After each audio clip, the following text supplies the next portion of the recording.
ஓம் ஸ்ரீ குருப்யோ நமஹ. சிவாய திருச்சிற்றம்பலம். ஸ்ரீமாத்ரே நமஹ. ஸ்ருதி ஸ்மிருதி புராணானாம் ஆலயம் கருணாலயம் நமாமி பகவத்பாதசங்கரம் லோகசங்கரம். சதாசிவ சமாரம்பாம் சங்கராச்சாரிய மத்தியமாம் அஸ்மதாச்சாரிய பரியந்தாம் வந்தே குரு பரம்பராம். குண்டலி குமாரி குட்டிலே சண்டி சராச்சர சவித்ரி சாமுண்டே குணினி குஹாரிணி குஹ்யே குருமூர்த்தே துவாம் நமாமி காமாட்சி. విమలపటి కమలకుటి పుస్తక రుద్రాక్ష శస్త హస్తపుటి కామాక్షి పక్ష్మలాక్షి కలిత విపంచి விபாசி வைரிஞ்சி. ஹரி ஓம். பரமேஸ்வர ஸ்வரூபமான உங்க எல்லாருக்கும் என்னோட நமஸ்காரம். தாரமர் குன்றையும் சண்பகமாலையும் சாத்தும் தில்லை ஊரர்தம் பாகத்தூமை மைந்தனே உலகேழும் பெற்ற சீரபிராமி அந்தாதி எப்போதும் என் சிந்தையுள்ளே காரமர் மேனி கணபதியே நிற்க கட்டுரையே. வெறுக்கும் தகைமைகள் செய்யினும் தம் அடியாரை மிக்கோர் பொறுக்கும் தகைமை புதியதன்றே. புது நஞ்சை உண்டு கருக்கும் திருமிடற்றான் இடப்பாகம் கலந்த பொன்னே மறுக்கும் தகைமைகள் செய்யினும் யான் உன்னை வாழ்த்துவனே. இந்த பாடல் தான் 46வது பாடல். அதுதான் நம்ம போன பகுதியில பார்த்தோம். இப்போ வாழ்த்துவனே அப்படின்னு முடிச்சிருக்கிறதுனால வாழ்க்கை வாழ் அப்படிங்கிறத வச்சு ஆரம்பிக்கணும் அடுத்த பாடல். வாழ்வு அப்படின்னு நாம எதை சொல்றோம்? வாழ்க்கை அப்படின்னு சொல்றோம். இந்த வாழ்க்கை அப்படின்னு நாம எதை சொல்றோம்? இதுக்கு ஆப்போசிட்டா நாம என்ன சொல்றோம்? வாழ்வு அப்படின்னா அதுக்கு ஆப்போசிட் சாவு அப்படின்னு சொல்றோம். வாழ்வு சாவு அப்படின்னு சொல்றோம். அப்ப வாழ்வுன்னு நாம எதை புரிஞ்சுக்கிறோம்? இந்த உடம்போட இந்த உயிர் இருந்துச்சுன்னா அதை வாழ்வு அப்படின்னு சொல்றோம். இந்த உடம்பை விட்டு இந்த உயிர் பிரிஞ்சிட்டா அதை சாவு அப்படின்னு சொல்றோம். இதையே நம்ம புரிதலாக இதைத்தான். அப்போ வாழ்வுங்கிறது உயிரோடு இருக்கிறது அப்படின்னு நாம எடுத்துக்கிட்டோம் அப்படின்னா, ஒரு பழமொழி உண்டு. 30 வருஷம் வாழ்ந்தவங்களும் இல்லை, 30 வருஷம் கஷ்டப்பட்டவங்களும் இல்லை அப்படின்னு. அப்போ இப்ப என்ன சொல்றாங்க? நம்ம 100 வருஷம் எல்லாம் வாழ்றோமே, அப்ப 30 வருஷங்கள் வாழ்ந்தவங்கள் இல்ல, 30 வருஷம் கஷ்டப்பட்டவங்க இல்ல அப்படின்னா, அப்போ வாழ்றதுங்கிறது வெறுமனே உயிரோடு இருக்கிறது மட்டும் கிடையாது, வேற ஏதோ. அதனாலதான் 30 வருஷம் வாழ்ந்தவங்களும் இல்ல, 30 வருஷம் தொடர்ந்து கஷ்டப்பட்டவங்களும் இல்லைன்னு சொல்றாங்க. வாழ்க்கைங்கிறது நமக்கு ரெண்டும் மாறி மாறி வருதுன்னு. அப்போ வாழ்றது அப்படின்னு நாம சொல்றது எதுன்னா, இன்பமாக வாழ்றது. இன்பம் துன்பம்னு நம்ம ரெண்டு வச்சிருக்கோம் நம்மளுடைய பார்வையில. அந்த இன்பமாக வாழ்றதுன்னு சொல்றோம். அதனாலதான் 30 வருஷங்க வாழ்ந்தவங்களும் இல்ல, 30 வருஷங்க கெட்டவங்களும் இல்ல அப்படின்னு சொல்றாங்க. 30 வருஷம் யாரும் அப்படியே தொடர்ந்து கஷ்டப்பட்டுக்கிட்டே இருக்க மாட்டாங்க. 30 வருஷம் நல்லாவே எந்த துன்பமும் இல்லாம வாழ மாட்டாங்க அப்படின்னு ஒரு கணக்கு. அப்பனா வாழ்ற வாழ்வு இன்பமாக இருந்தா அது வாழ்வுன்னும், துன்பமாக இருந்தா அது நிம்மதியான வாழ்க்கை இல்லை அப்படின்னு நாம புரிஞ்சுக்கிறோம். அப்படி இருந்தது அப்படின்னா, அப்போ எல்லாருமே லைஃப் பூரா சந்தோஷமா இருக்காங்களா? யாருமே இல்லை. யாருக்காவது ஏதாவது ஒரு சந்தர்ப்பத்துல ஒரு கஷ்டம் வருது. கஷ்டப்படுறவங்களுக்கு எவ்வளவு கஷ்டத்திலையும் ஏதாவது ஒரு இன்பம் வரத்தான் செய்யுது. அப்போ வாழ்க்கை அப்படிங்கிறது இந்த இன்ப துன்பங்கள் மாறி மாறி எப்படியா இருந்தாலும் வந்துட்டேதான் இருக்க போகுது. யாரும் கஷ்டத்தையும் அனுபவிக்க போறதில்ல, யாரும் தொடர்ந்து இன்பத்தையும் அனுபவிக்க போறதில்ல. அப்பனா எப்பவுமே இன்பமாக இருக்கக்கூடிய வாழ்க்கைன்னு ஏதாவது இருக்கா? வாழும் நாளெல்லாம் எப்பவும் இன்பமாக இருக்கிறது அப்படின்னு ஒரு வாழ்க்கை இருக்கான்னா இல்ல. இன்பம் வந்தா துன்பம் வரும். ஏன்னா இந்த உடம்பு, இந்த மனசு, இதோட இந்த உயிருக்கு தொடர்பு இருக்கிற வரைக்கும் நமக்கு இன்ப துன்பங்கள் வந்துகிட்டே தான் இருக்கும். இதை தாண்டினா இது நமக்கு இந்த உடம்பு கிடைச்சதுக்கு என்ன காரணம்? நம்மளுடைய பூர்வ வினை. பூர்வ ஜென்மத்துல நம்மளுடைய வினைகள் இருக்கு. அந்த வினைகளின் பயனாக நம்ம எவ்வளவு வினைகள் இருக்கோ அதுக்கு தகுந்த போல நல்வினை தீவினைகள் இருக்கு. அதுக்கு தகுந்த போல ஒரு உடல் கொடுக்கப்படுது நமக்கு. அந்த உடல்ல நாம அனுபவிக்கிற இன்ப துன்பங்களுக்குமே நம்மளுடைய பூர்வ ஜென்மத்துல நாம பண்ண பாப புண்ணியங்கள் தான் காரணமாக இருக்கு. அதை வச்சுதான் நாம இங்க எடுத்துட்டு வரோம். எதையாவது எடுத்துட்டு வந்து இந்த உடம்போட இந்த உயிர் இருக்கிறப்பவே அந்த கொண்டு வந்ததையெல்லாம் நம்ம செலவு பண்றோம். செலவு பண்றப்பவே என்ன பண்றோம்? கூடவே திரும்ப சேர்த்துக்கிறோம். இப்போ இந்த இப்ப இங்க ஒரு இன்பம் வந்ததுன்னா பின்னாடியே ஒரு துன்பம் வருது, ஒரு துன்பம் வந்தா பின்னாடியே ஒரு இன்பம் வருது. அப்ப மாறி மாறி இருக்கு அப்படின்னா, அப்ப நிலையான இன்பம்னு ஏதாவது இருக்கா அப்படின்னா மோட்சம் தான். வீடு பேரு, பிறவி இல்லாத நிலை அப்படியெல்லாம் சொல்றோமே, அதத்தான் நாம இன்பமான வாழ்வு, ஆனந்தமான வாழ்வுன்னு சொல்றோம். இன்பம்னு வந்தா துன்பம் இருக்கு, ஆனந்தம் வந்துட்டா அங்க துன்பம் இல்லை. எது ஆனந்தமாக இருக்கு அப்படின்னா, இந்த உடம்போட சம்பந்தம் இல்லாத போது, திரும்பவும் பிறவி இல்லாத போது நமக்கு ஒரு ஆனந்தமான வாழ்க்கை கிடைக்குது. அந்த ஆனந்தத்தான் நாம சொல்றோம். இப்போ சந்தோஷமா இருக்கிறதுக்கு பணம் காரணம் அப்படின்னு நினைச்சோம்னு வச்சுக்கோங்களேன். பணத்தை நம்ம நிறைய சேர்த்துக்கிட்டே போனோம்னா நிம்மதி கிடைச்சிடுதா எங்கேயாவது அப்படின்னா, சில நேரங்கள்ல நம்ம சேர்த்த பணத்தை நாம அனுபவிக்க முடியாத அளவுக்கு கூட நமக்கு கஷ்டங்கள் வருது. பணம் இருக்கு, ஆனா இப்ப ஹெல்த் இல்லைன்னு வச்சுக்கோங்க, ஆரோக்கியம் இல்லை. நிறைய பணம் இருக்கு, நிறைய பணம் இருந்தா ஆரோக்கியம் இல்லைன்னா வாழ்க்கையில என்ன பண்ண முடியுது? ஒரு பைசாவை அனுபவிக்க முடியல. ஒண்ணு வேணும்னா வாங்கி சாப்பிட முடியாது. பணத்தால இன்பம் கிடைக்காது, நிலையான இன்பம்ங்கிறது பணத்தால நமக்கு கிடைக்காது. அறிவால கிடைக்குமா அப்படின்னா, எவ்வளோ அறிவாக இருந்தாலும், ஊரே பாராட்டுற அளவுக்கு இருந்தாலும் அவங்களுக்கு மன நிம்மதியோட வாழ முடியுதான்னா ஆமான்னு சொல்ல முடியாது. அந்த அறிவை உபயோகமே பண்ண முடியாத மாதிரியான வாழ்க்கை எவ்வளவோ பேருக்கு அமையும். அவ்வளோ படிச்சிருக்காங்க, என்ன பிரயோஜனம்? அவ்வளோ விஷயம் தெரியும், என்ன பிரயோஜனம்? லைஃப் சரியா அமையல அப்படின்னு சொல்றோம். சோ அவங்களுக்கு இன்பம் இல்லாத நிலை வருது. உடல் பலத்தினால கிடைக்குமான உடல் பலத்தினாலையும் கிடைக்காது. அப்போ நம்மளுடைய அஜ்ஞானத்தை விட்டுட்டு நம்ம கர்மாவால ஈடுபடாம, நமக்கு கர்மா வராத மாதிரியான காரியங்களை செஞ்சு நமக்கு அடையிற பிறவி இல்லாத நிலையத்தான் நாம உண்மையான இன்பமான ஆனந்தமான வாழ்க்கை அப்படின்னு சொல்றோம். அந்த ஆனந்தத்தை நோக்கிதான் நாம போகணும். அதுதான் உண்மையான வாழ்க்கை. வாழ்றது அப்படின்னா ஆனந்தமாக வாழ்றது. ஆனந்தம் எப்ப கிடைக்கும்? நமக்கு பிறவி இல்லாத நிலையை அடையிறப்ப கிடைக்குது. அதுக்கு நாம இப்ப இந்த பிறவியில என்ன செய்யணும்? தேவியினுடைய பாதங்களை பிடிச்சுக்கணும் கெட்டியா. இதுல நிறைய நாம பழக வேண்டியது இருக்கு. நாம எப்பவும் தேவியை தியானத்துல வச்சிருந்து பழகணும். அப்ப அதுக்கு தகுந்த போல வினைகள் சேராத அளவுக்கு நல்ல காரியங்கள் செய்யறதுக்கு பழகணும். பழைய வாசனைகள் நம்மள வேற வேற வழியில இழுத்துட்டு போகாத அளவுக்கு நம்ம புது பழக்க வழக்கங்களால அந்த வாசனைகளை மாத்தணும். பழைய வாசனைங்கிறது என்னன்னா நம்மளுடைய பூர்வ ஜென்ம கர்மாவினுடைய பலன்கள். அந்த பலன்கள் இங்க கொண்டு வந்து நம்மளுடைய புத்தியை மாத்தும் வேற விதமாக.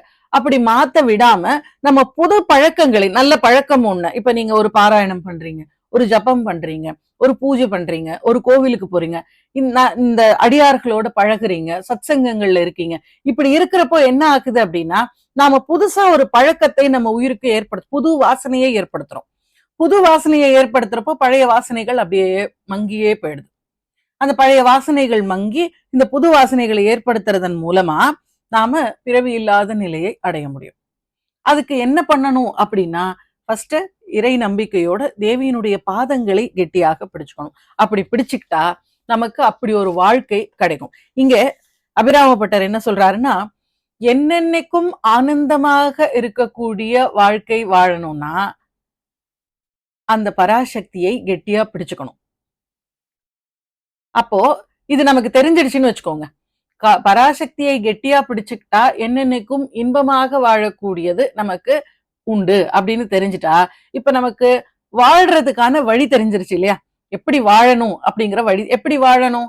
சத்சங்கங்கள்ல ஈடுபடணும், அவளையே நினைச்சு தியானம் பண்ணணும், நம்ம நிறைய ஸ்தோத்திர பாராயணங்கள் பண்ணணும், பூஜைகள் பண்ணணும், கோவிலுக்கு போகணும். அவள் பழைய வாசனைகளை மறக்கடிக்கிற மாதிரியான புது பழக்கங்களை ஏற்படுத்தணும். இந்த பழக்கங்கள் பழக பழக அதனாலதான் உடம்ப வருத்தி காலையில சீக்கிரம் எழுந்திருக்கணும் அப்படின்னு சொல்றது, சூரிய நமஸ்காரம் பண்ணணும்னு சொல்றது, காலையில ஒரு கோயிலுக்கு போகணுங்கிறது, வீட்டுல பூஜை பண்ணணும்னு சொல்றது, விளக்கு, இதெல்லாம் கொஞ்சம் கஷ்டப்பட்டு செய்யணும். ஆனா கஷ்டப்பட்டு செய்ய செய்ய பழைய வாசனைகள் கொஞ்சம் கொஞ்சமா நமக்கு மறந்துகிட்டே வரும்.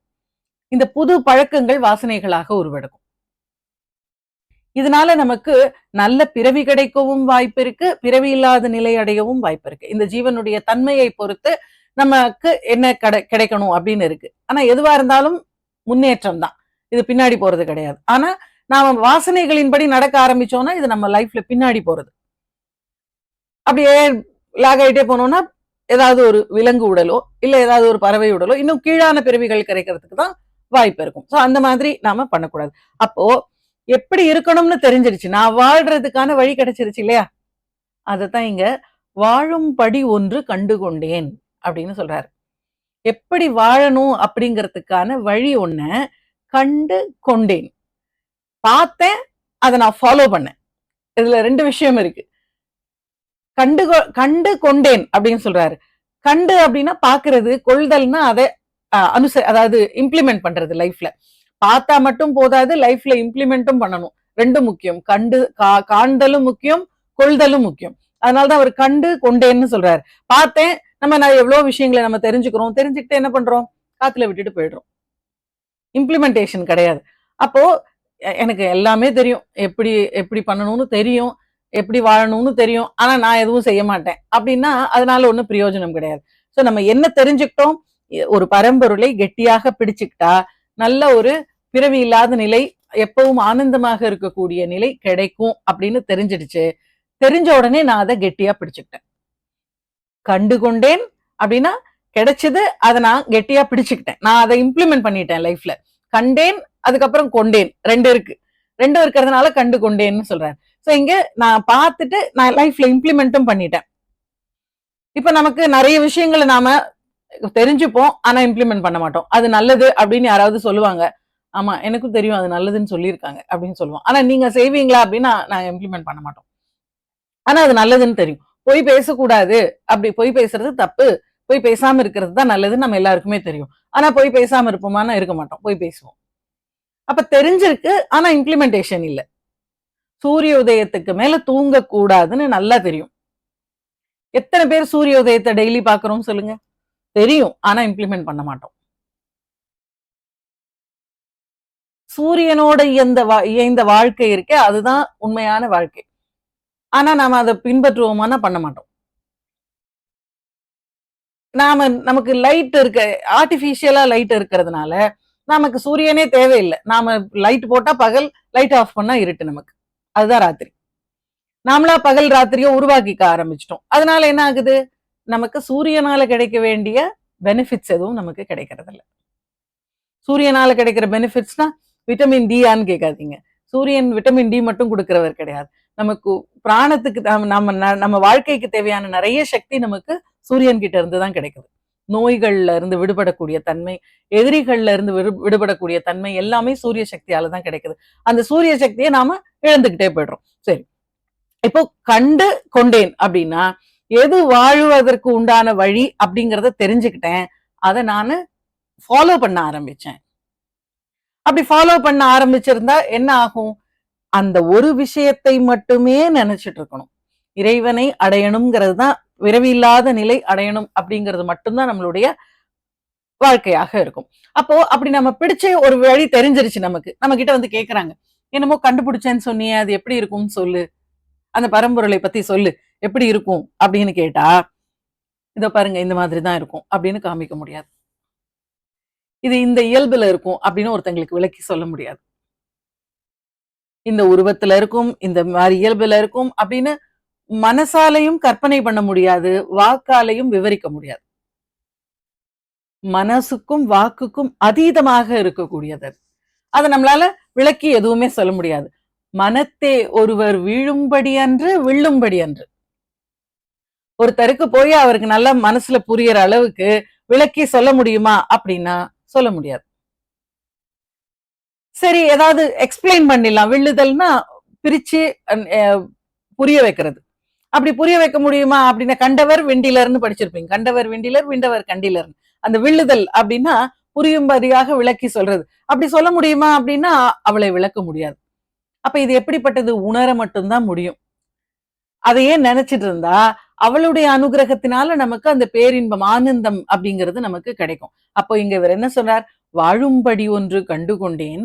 எனக்கு ஒரு வழி தெரிஞ்சிருச்சு. அது என்ன வழின்னா, பழைய வாசனைகள் போகிற அளவுக்கு புது பழக்கங்களை ஏற்படுத்தி அதை லைஃப்ல இம்ப்ளிமெண்ட் பண்ணி அதன் மூலமா புது வாசனைகளை உண்டாக்கி இதை விட உயர்ந்த நிலைகளுக்கு போகிறதுக்கு ஒரு வழி இறைவனுடைய பாதங்களை பிடிச்சுக்கிறது, அடியார்கள் கூட இருக்கிறது, சத்சங்கங்கள்ல இருக்கிறது, பாராயணம் பண்றது, பூஜை பண்றது, இதெல்லாம் பண்ணி பண்ணி நான் புது புது பழக்கங்களை என்னுடைய உயிருக்கு ஏற்படுத்துறேன். புது வாசனைகளை ஏற்படுத்தணும்னு தெரிஞ்சுக்கிட்டேன். சரி, அந்த நீ பிடிச்சுக்கிட்டே ஒரு பொருள், அந்த கண்டு கொண்டேன்னு சொல்றியே, அந்த நீ பார்த்தது என்ன, நீ கொண்டது என்ன, நீ என்ன இம்ப்ளிமெண்ட் பண்ணிருக்க அப்படின்னு கேட்டா அதை ஒருத்தங்களுக்கு சொல்லி எக்ஸ்பிளைன் பண்ண முடியாது. அந்த பரம்பொருளை யாருக்கும் நம்ம விளக்கி சொல்ல முடியாது. மனத்துக்கும் வாக்குக்கும் தாண்டி இருக்கக்கூடியது, அதீதமாக இருக்கக்கூடியது. அச்சிந்திய ரூபா அப்படின்னு லலிதா சஹஸ்ரநாமத்துல ஒரு நாமம் உண்டு தேவிக்கு. அச்சிந்திய ரூபானா சிந்தனைக்கு எட்டாத ரூபத்தை உடையவள். நாம ஒரு ரூபத்தை நாம சிந்தனைங்கிறது நம்ம மனசுல வரக்கூடிய கற்பனை. நம்ம மனசுல வரக்கூடிய கற்பனையில அவள் இப்படிதான் இருப்பா அப்படின்னு நம்ம சொல்லிட முடியுமானா ஒண்ணு சொல்ல முடியும். ஆனா அது மட்டும் அவ கிடையாது, அதையும் தாண்டின ஒரு ரூபம் உடையது அவள். அச்சிந்திய ரூபா அப்படின்னு அதனாலதான் பேரு. வாக்குக்கும் மனசுக்கும் எட்டாத ஒரு வாக்குங்கிறது நம்ம பேச்சால அவளை எக்ஸ்பிளைன் பண்ண முடியாது. இப்படித்தான் பரம்பொருள் இருக்கும்னு வேதங்களாலேயே எக்ஸ்பிளைன் பண்ண முடியலையா? அப்ப நாம எப்படி சொல்ல முடியும்? அப்போ மனசுக்கும் வாக்குக்கும் அதீதமாக இருக்கக்கூடிய, அதனாலதான் மனோ வாச்சாம கோச்சரா அப்படின்னு அவளுக்கு ஒரு நாமம் உண்டு. மனசுக்கும் வாக்குக்கும் எட்டாத ஒரு ரூபத்தை உடையவள். நம்மளால கற்பனை பண்ணியும் பார்க்க முடியாது, எக்ஸ்பிளைன் பண்ணி சொல்லவும் முடியாது. அப்படி இருக்கக்கூடியதுதான் மனத்தே ஒருவர் வீழும்படி அன்று விழும்படி அன்று. அதை எக்ஸ்பிளைனே பண்ண முடியாது எப்படி இருந்தாலும் அப்படின்னு சொல்றாரு. சரி, அது எப்படி இருக்கும், எவ்வளவு பெருசு இருக்கும், ஏதாவது ஒண்ணு அதை பத்தி சொல்லு அப்படின்னா அவருக்கு தெரிஞ்சத இப்ப நீங்க குழந்தைங்க கிட்ட எல்லாம் போய் என்ன பிடிக்குமா அப்படின்னு கேட்டா பிடிக்கும்னு சொன்னா எவ்வளவு பிடிக்கும் அப்படின்னு கேட்டா இவ்வளோ பிடிக்கும் அப்படின்னு அவங்களுடைய கையில அவ்வளவுதான். அப்ப இவ்வளவுதான் பிடிக்குமா அப்படின்னா இல்ல இவ்வளவுக்கும் மேல இவ்வளோ பிடிக்கும் அப்படின்னு காமிப்பாங்க. அது மாதிரி அந்த பரம்பொருள் விளக்க முடியாத ஒரு பரம்பொருளை பிடிச்சுக்கிட்டா பிறவி இல்லாத நிலையும் ஆனந்தமான வாழ்க்கையும் கிடைக்கும்னு தெரிஞ்சிடுச்சு. அதை எக்ஸ்பிளைனே பண்ண முடியாததா இருக்கு, மனசுக்கும் வாக்குக்கும் அப்பாற்பட்டதாக இருக்கு. அப்படி இருக்கக்கூடிய பொருள் எப்படி இருக்கும் அப்படின்னு திருப்பி கேட்டா வேலை ஏழும் நிலம் ஏழும் பருவரை எட்டும் எட்டாமல். வேலை நிலம் ஏழும்னு இருக்கு, அது எப்படி படிச்சுக்கணும்? வேலை ஏழும் நிலம் ஏழும். வேலைன்னா கடல், 7 கடல்களும் 7 நிலமும், அதாவது 7 லோகங்கள். வேலை ஏழும் நிலம் ஏழும், 7 கடல்களுக்கும் விட ஆழமானதாக இருக்கு. 7 நிலங்கள் இருக்கு, 7 உலகங்கள். 7 உலகங்களை விட பறந்ததாக இருக்கு. ஆழத்திலையும் கடலை விட ஆழமானதாக இருக்கு. இந்த 7 கடல்கள்ல எந்த கடலினுடைய ஆழத்துக்கு அந்த பரம்பொருள் இருக்குன்னா எல்லாத்தையும் தாண்டி இருக்கு. சரி, இந்த நிலங்கள் விரிஞ்சு இருக்க 7 லோகங்கள் இருக்கே, இதுல ஏதாவது ஒரு லோகம் அளவு இருக்கும் அப்படின்னு நம்ம சொல்லலாமா அப்படின்னா இந்த 7 லோகங்களை விட பெருசா இருக்கு, பரப்புல அதை விட விரிஞ்சு இருக்கு. அப்ப வேலை நிலம் 7ம் பருவரை 8ம். பருவரைன்னா மலைகள். மலைகள் தான் அது உயரத்துக்கு ஒரு அளவில்லாம பெருசா இருக்கிறதுக்கு சொல்றது மலை மாதிரி அப்படின்னு சொல்றோம். அப்ப பருவரை 8ம், 8 திக்குலையும் 8 மலைகள் இருந்து நம்ம உலகத்தை காப்பாத்துது அப்படின்னு சொல்லுவாங்க. அந்த 8 திக்குலையும் இருக்கக்கூடிய மலைகள் அதை விட பெருசா இருக்கு அந்த பரம்பொருள். அப்ப இந்த கடலை விட ஆழமா இருக்கு, இந்த 7 உலகங்களை விட பறந்ததாக இருக்கு, இந்த மலைகள் எல்லாம் 8 மலைகள் இருக்கு, அதையெல்லாம் விட பெருசா இருக்கு. அப்படிப்பட்டதாக இருக்கு அந்த பரம்பொருள். அந்த பரம்பொருள் வாக்கால எக்ஸ்பிளைன் பண்ண முடியாது, மனசால கற்பனையும் பண்ண முடியாது. அப்படி இருக்கு. ஆனா அதை மனசுல பிடிச்சுக்கிட்டோம் அப்படின்னா நிலையான ஆனந்தம், வாழ்க்கைக்கு தேவையானது கிடைக்குது. இதை சொல்றாரு. சரி, அது இன்னமும் எக்ஸ்பிளைன் பண்றதுக்கு ட்ரை பண்றாரு. எப்படி இருக்கு அப்படின்னா நமக்கு இரவை ஏற்படுத்தக்கூடியது சந்திரன், பகலை ஏற்படுத்தக்கூடியது சூரியன். 2 சுடர் தான் நமக்கு வெளிச்சம். இப்போ இந்த சூரியனோ இல்ல சந்திரனோ இல்ல அப்படின்னா நமக்கு கண்ணு இருந்தாலும் பொருட்கள் தெரியாது. சுடர் அப்படின்னா வெளிச்சம். இந்த சுடர் எங்க இருந்து நமக்கு கிடைக்குது? ஒண்ணு பகலா இருந்தா சூரியன்ல இருந்து கிடைக்குது. சூரியன்ல இருந்து இந்த லைட் வரல அப்படின்னா நமக்கு இங்க இருக்கக்கூடிய பொருட்கள் எதுவும் தெரியாது. இரவுல சந்திரனுடைய வெளிச்சம் இல்லைன்னா பொருட்கள் தெரியாது. அப்ப இந்த 2 சுடரும் தான் மாறி மாறி மாறி நமக்கு வெளிச்சத்தை கொடுக்கக்கூடியதா இருக்கு. பகல்ல சூரியன், இரவுல சந்திரன், இப்படி 2ம் மாறி மாறி கொடுக்குது. இதுல இந்த 2க்கும் நடுவுல இல்ல, சூரிய மண்டலத்துக்கு நடுவுல சந்திர மண்டலத்துக்கு நடுவுல இருந்து அந்த சந்திரனுக்கு ஒளியையும் இந்த சூரியனுக்கு ஒளியையும் கொடுக்கக்கூடியது அந்த பராசக்தி. நமக்கு இருக்கிறது 2 சுடர். இந்த 2 சுடருக்குமே வெளிச்சத்தை கொடுக்கிறது யாரு? அந்த பராசக்தி. சூரியன் தேவியினுடைய வெளிச்சத்துல 1000ல் 1 பங்கு கூட இருக்காதான் சூரியனுடைய வெளிச்சம்.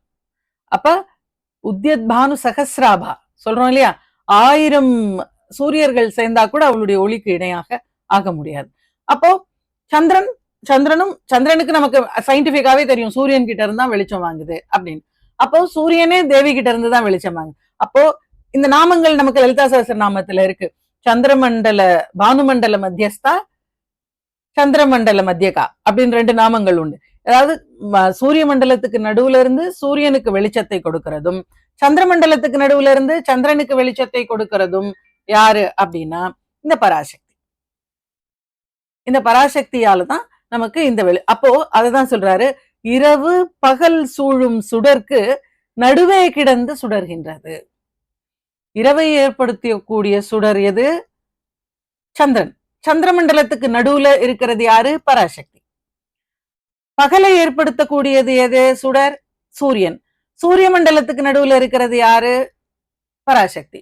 சோ இந்த பராசக்தியானவள் சூரிய மண்டலத்துக்கு நடுவுலையும் சந்திரமண்டலத்துக்கு நடுவுலையும் இருந்துகிட்டு இரண்டுக்கும் ஒளியை கொடுத்து அது சுடர் வீசிக்கிட்டு இருக்கு நடுவில். அப்ப அது எவ்வளவு ஒளிமிக்கதா இருந்தா அதனுடைய ஒளியில இருந்து இந்த சூரியன் வாங்கி நமக்கு கொடுக்கும். இரவு பகல் சூழும் சுடர்க்கு நடுவே கிடந்து சுடர்கின்றது. அது பாட்டுக்கு கிடத்தல் அப்படின்னா அது இருக்கல, இது ஒரு வேலையா செய்யல, அது இருக்கு, அதனால இந்த சூரிய மண்டலம் வெளிச்சமா இருக்கு. அந்த பரம்பொருள் அங்க இருக்கு, அதனால சந்திர மண்டலம் வெளிச்சமாக இருக்கு. அது வெளிச்சத்தை கொடுக்கணும்னு எதுவும் கஷ்டப்படல, அது இருக்கிறதுனாலயே அது வெளிச்சமா இருக்கு. அங்க ஒரு அந்த சுடர் அங்க இருக்கிறதுனாலயே அங்க இருந்து இதுக்கு ஒரு ஒளி வருது, அதனால இது பகலை ஏற்படுத்துது. அந்த சுடர் அங்க இருக்கிறதுனாலயே அங்க இருந்து சந்திரனுக்கு ஒளி கிடைக்குது, அதனால அது இரவை உண்டாக்குது. சோ இங்க இரவு பகல் சூழும் அந்த சுடருக்கு நடுவே கிடந்து சுடர்கின்றதாக இருக்கக்கூடியது எதுன்னா அந்த பரம்பொருள். இப்போ இந்த பரம்பொருளானவள் அவளை கெட்டியா பிடிச்சுக்கிட்டோம் அப்படின்னா அந்த பராசக்திய நமக்கு பிறவி இல்லாத வாழ்க்கை கிடைக்கும். அதுதான் உண்மையான வாழ்க்கை. அப்ப உண்மையாக வாழும் வழி ஒன்றை நான் கண்டுகொண்டேன் அப்படின்னு சொல்றாரு. உண்மையா வாழ்றதுன்னா என்ன அப்படின்னு நான் தெரிஞ்சுக்கிட்டேன். எப்படி வாழணும்? பழைய வாசனைகள் மறைஞ்சு போகிற அளவுக்கு இந்த கர்மாவால நமக்கு கிடைச்ச இந்த உடம்புல பழைய வாசனைகள் எல்லாம் இருக்கு. பழைய வாசனைகள்னால நமக்கு வேற வேற எண்ணங்களும் வேற வேற செயல்கள் செய்யணுங்கிற ஆசையும் நமக்கு தோணிக்கிட்டே இருக்கு. இதையெல்லாம் தாண்டி நம்மளுடைய அறிவை உபயோகப்படுத்தி தேவியினுடைய அனுகிரகத்தை உபயோகப்படுத்தி அதை திருப்பி திருப்பி கேட்டு நாம் என்ன செய்யறோம்? எத்தனை தடவை மனசு மறுத்தாலும், எத்தனை தடவை மனசு அடங்காம போனாலும் திரும்ப அதை இழுத்து கொண்டு வந்து தேவியினுடைய பாதங்கள்ல வைக்கிறோம். அடியார்கள் கூட இரு, சத்சங்கங்கள்ல ஈடுபடு, அவளுடைய புராணம் கதைகளை கேளு, அவளுடைய ஸ்தோத்திரங்களை பாராயணம் பண்ணு, அவளுடைய கோவிலுக்கு போ, அவளுக்கு பூஜை பண்ணு, அவளுடைய மந்திரத்தை ஜபம் பண்ணுன்னு திரும்ப திரும்ப மனசை கொண்டு வந்து ஒரு இடத்துல நிறுத்தி அதை பழக்கமாக்குறப்போ இந்த பழக்கமானது புது வாசனைகளை ஏற்படுத்துது உயிருக்கு. இந்த வாசனை புதுசா ஏற்பட்ட உடனே நம்ம பழைய வாசனைகள்லாம் அப்படியே மறந்து போயிடும். இந்த புது வாசனைகள்னால நமக்கு இன்னொரு பிறவி எடுத்தோம்னே வச்சுக்கோங்க. அந்த பிறவியில இந்த பிறவியில படிச்ச லலிதா சஹஸ்ரநாமம், லலிதா திரிசதி, அபிராமி அந்தாதி எல்லாமும் அந்த பிறவியில வாசனையாக வருது. அப்போ நமக்கு வாசனைகள் என்ன மாதிரியான வாசனைகளா இருக்கு? நல்ல வாசனைகள் ஏற்படும். அப்ப அங்க செய்யணும் அப்படின்னு ஒண்ணு தோணுது. அப்ப ட்ரை பண்றப்ப ஒரே நாள்ல வந்துடுது. எப்படி அவ்வளவு சீக்கிரம் வருதுன்னா பூர்வ ஜென்மத்துல படிச்ச வாசனை இருக்கு, அதனால உடனே வந்துடுது. அப்ப இது மாதிரி அப்ப அந்த பிறவியிலேயே நமக்கு பிறவி இல்லாத நிலை கிடைக்கிறதுக்கு வாய்ப்பு இருக்கு. இல்ல இந்த பிறவியிலேயே கிடைக்கும் அப்படின்னாலும் கிடைக்கும். சோ இது எல்லாமே நடக்கணும்னா என்ன பண்ணணும்? ஆனந்தமான வாழ்க்கை கிடைக்கணும். அதாவது இன்பம் துன்பம்னு மாறி மாறி இல்லாம ஆனந்தமான ஒரு வாழ்க்கை கிடைக்கணும் அப்படின்னா அதுக்கு அவளை பிடிச்சுக்கணும். அவள் யாரு? அவள் ஆனா அது பெண்ணா, இல்ல அது பரம்பொருள்னா அது ஆணா, இல்ல அது ஏதாவது ஒரு பொருளா, அது எப்படி இருக்கும் அப்படின்னா அதை விளக்க முடியாது. மனத்தே ஒருவர் விழும்படி அன்று. சரி, எக்ஸ்பிளைன் பண்ணி ஏதாவது சொல்லிட முடியுமா அப்படின்னா விழும்படி அன்று சொல்லவும் முடியாது. எப்படின்னு நான் கண்டுபிடிச்சேன், நான் அதை ஃபாலோ பண்றேன். நீங்க அதை ஃபாலோ பண்ணீங்கன்னா நீங்களும் கண்டுபிடிக்கலாம். ஆனா ஃபாலோ பண்றது உங்க கையில தான் இருக்கு. நாம அதை எக்ஸ்பிளைன் பண்ண முடியாது. இன்னொரு அதாவது லட்டுங்கிறத கொடுக்கலாம், ஆனா லட்டினுடைய சுவையை நான் உங்களுக்கு டிரான்ஸ்பர் பண்ண முடியாது. நான் என் கையில ஒரு லட்டு இருக்கு, நான் சாப்பிட்டுட்டு இனிப்பா இருக்கு அப்படின்னு சொல்றேன். அப்போ நீங்க எப்படி இருக்கும் அப்படின்னு நீங்க கேட்டா இந்த லட்டு சாப்பிட்டு பாரு, அதுதான் சாப்பிட்டு பார்த்துட்டு ஆமா ஒரு அதுதான் இனிப்பு, நல்லா இருக்குல்ல, அதுதான் நான் சொன்னேன் இனிப்பா இருக்குன்னு அப்படின்னு சொல்லலாம். அதை விட்டுட்டு லட்டை நானே வச்சுக்கிட்டு இனிப்புங்கிற சுவையை மட்டும் உங்களுக்கு டிரான்ஸ்பர் பண்ணணும்னா பண்ண முடியுமா? அதை எக்ஸ்பிளைன் பண்ண முடியுமா? முதல்ல எப்படி இருக்கும் இனிப்புனா அது இனிப்பா இருக்கும், அவ்வளவுதான். இனிப்பானா எப்படி அதை சொல்லு அப்படின்னா நீ சாப்பிட்டு பாரு, அப்படிதான் சொல்ல முடியும். சோ இங்க இறை அனுபவம்ங்கிறது அனுபவம். அது விழும் மனத்தை ஒருவர் வீழும்படி அன்று விழும்படி அன்று. அதை எக்ஸ்பிளைன் பண்ணவும் முடியாது யாராலையும். வாக்குக்கும் மனசுக்கும் அதீதமாக இருக்கக்கூடியது. மனோ வாச்சாம கோச்சரா.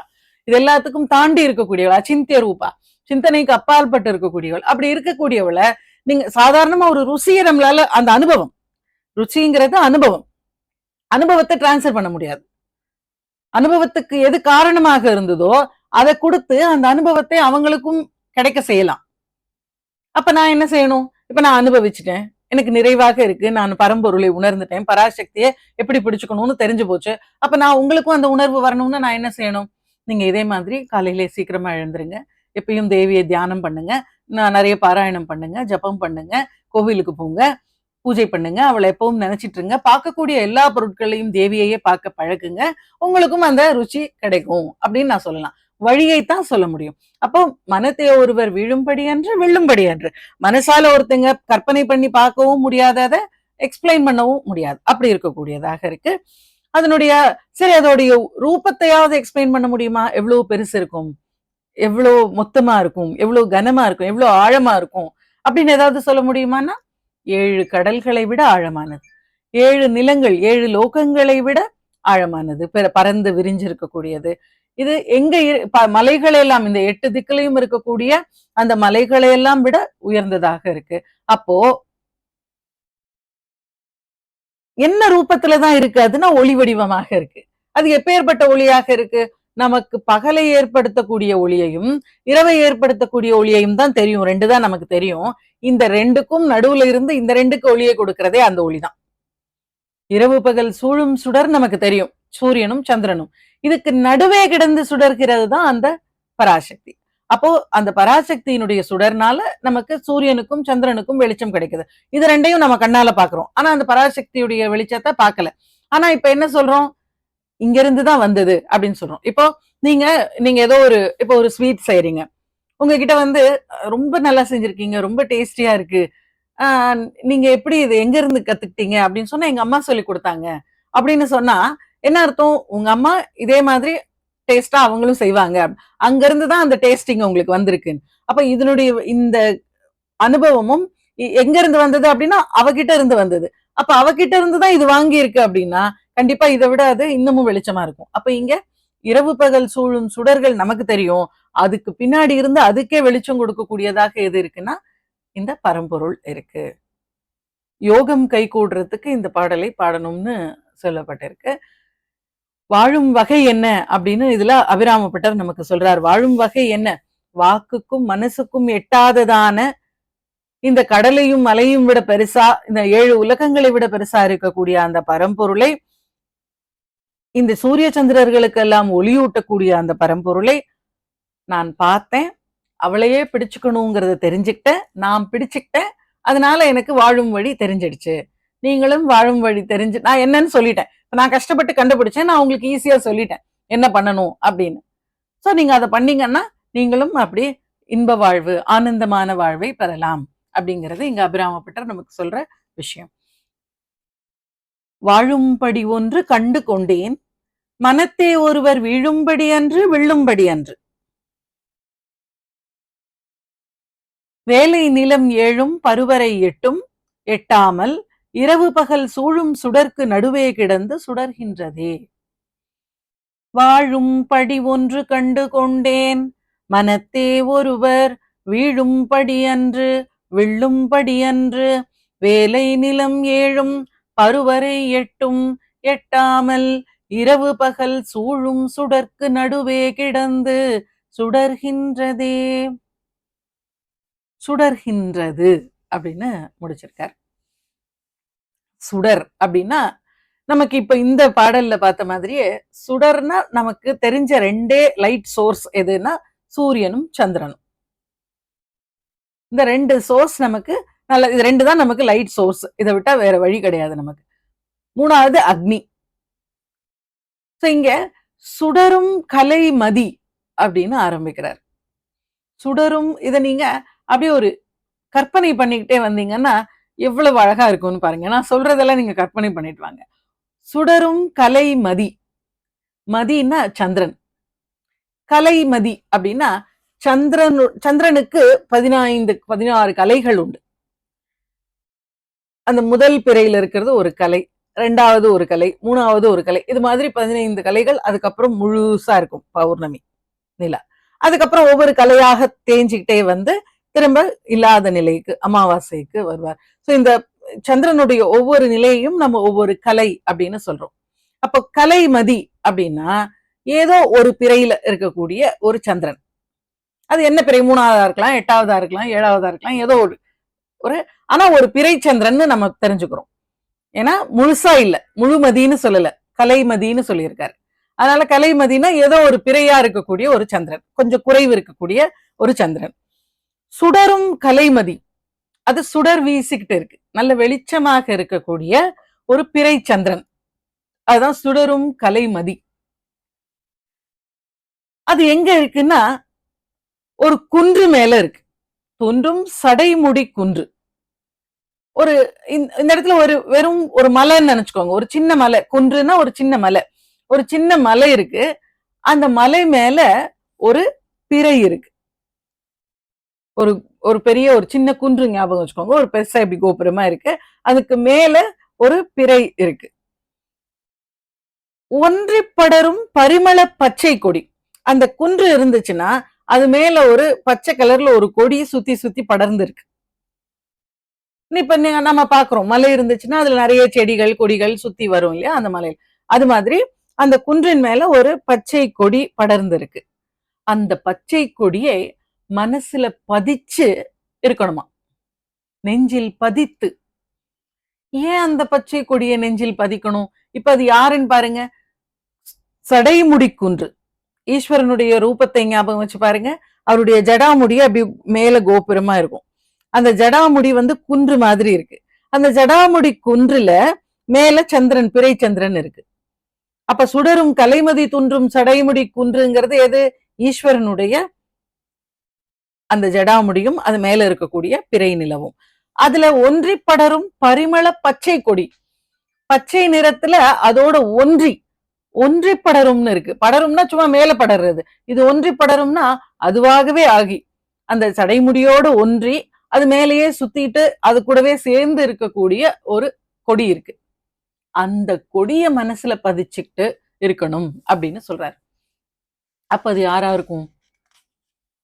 ஈஸ்வரனோட, அதுவும் பச்சை கலர்னு சொல்லிட்டாரு, பரிமள பச்சை கொடி. பச்சை கொடினா கலர் வந்து பச்சை கலர்ல இருக்கக்கூடிய ஒரு கொடி. நமக்கு ஈஸ்வரன், நமக்கு பொதுவாக லலிதாம்பிகைன்னு சொல்றப்போ அவளுடைய நிறம் சிகப்பு, அருணாம் கருணா தரங்கிதாட்சியும் அப்படின்னு சொல்றோம். ஆனா ஈஸ்வரனோடு சேர்ந்து அந்த அந்த மலை அந்த குன்றில் படர்ந்து இருக்கிறப்போ அவளுடைய நிலம் பார்வதி, பச்சை நிறத்துல இருக்கக்கூடியவள். அதனால இங்க அவளை பச்சை, அவரோட ஒன்றி கலந்து இருக்கிறதுனால இந்த இடத்துல அவரை பச்சை நிறமாக சொல்றார் பராசக்திய. பரிமள பச்சை கொடி அப்படின்னா அந்த பச்சை கொடிக்கு பக்கத்துல போனாலே வாசனை வருமா. பரிமளம்னா வாசனை, ரொம்ப கொஞ்சம் கிட்டக்கு போனாலே ஒரு வாசனை வரக்கூடிய ஒரு கொடி. அந்த கொடி எங்க சுத்தி இருக்கு? ஈஸ்வரனுடைய ஜடாமுடி மேல ஒன்றி அதோடவே கலந்து அது மேல சுத்தி இருக்கு. அந்த ஜடாமுடிக்கு மேல ஒரு பிறை சந்திரன் இருக்கு. இத மனசுல பதித்து, ஒரு அழகான மலை, அதன் மேல ஒரு பிறை அப்படி தெரியுதுன்னு ஞாபகம் வச்சுக்கோங்க. அந்த மலைதான் ஈஸ்வரனுடைய ஜடாமுடி குன்று. அது மேல பச்சை பசேல்னு ஒரு கொடி படர்ந்திருக்கு. அதோட பக்கத்துல நின்னா அதோட இலையே மணக்கும், பரிமள பச்சை கொடி. அப்படி ஒரு இருக்கு.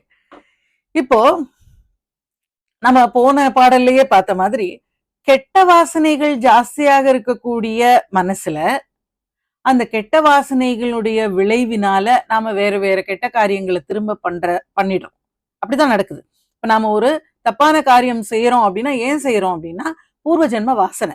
அந்த வாசனை நமக்கு இப்ப திரும்பவும் தப்பா செய்யறதுக்கு நம்மள தூண்டக்கூடியதாக இருக்கு. அப்படி தூண்டாம இருக்கணும் அப்படின்னா நல்ல வாசனைகளை ஏற்றணும் அப்படின்னு பார்த்தோம். நல்ல வாசனைகள் ஏத்துறதுல முக்கியமான பார்ட் எதுன்னா அம்பிகையினுடைய திரு உருவத்தை தியானம் பண்றது, ரூப தியானம் பண்றது. தேவியினுடைய ரூபத்தை தியானம் பண்றதுதான் நல்ல வாசனைகள் ஏத்துறதுக்கு இருக்கக்கூடிய முக்கியமான ஒரு விஷயம். ஏன் அப்படின்னா அவள் ஞானமே வடிவமாக இருக்கக்கூடியவள். அவள் ஞானமே வடிவமாக இருக்கிறவளை மனசுக்குள்ள எப்பவும் தியானம் பண்றப்போ என்ன ஆகுதுன்னா நம்ம மனசுல இருக்கக்கூடிய அழுக்கெல்லாம் போய் ஞானம் நமக்கு உண்டாகுது. அப்போ நல்ல வாசனைகள்ல மனசுல ஏத்துறதுல முக்கியமான விஷயமாக இருக்கக்கூடியது எதுன்னா தேவியை தியானம் பண்றது. அப்போ அச்சலமாக, அருணா அச்சலம், அதாவது அசைவில்லாமல் இருக்கக்கூடியது குன்று, அது மேல அசைந்து படர்ந்து இருக்கக்கூடியது கொடி. அந்த அசையாத குன்றையும் அதன் மேல படர்ந்து இருக்கக்கூடிய அந்த கொடியையும் அதுக்கு மேல இருக்கக்கூடிய பிறை சந்திரனையும் நாம தியானம் பண்றோம். அப்படி தியானம் பண்ணோம் அப்படின்னா அந்த பரிமள பச்சை கொடி, பரிமள பச்சைங்கிறதுக்கு நமக்கு ஏதாவது ப்ரூஃப் இருக்கா அப்படின்னா திவ்ய திவ்ய கந்தாட்யா அப்படின்னு ஒரு நாமம் உண்டு. கந்தம்னா வாசனை, திவ்யமான வாசனை, மிக உயர்ந்த தெய்வீகமான ஒரு வாசனையோடு இருக்கக்கூடியவள் அப்படின்னு லலிதா சஹஸ்ரநாமம் தான் ப்ரூஃப் நமக்கு. அம்பாளை பத்தி என்ன எழுதினாலும் அங்க சொல்லி இருந்தா சொல்லலாம், அங்க சொல்லாததை சொல்ல முடியாது.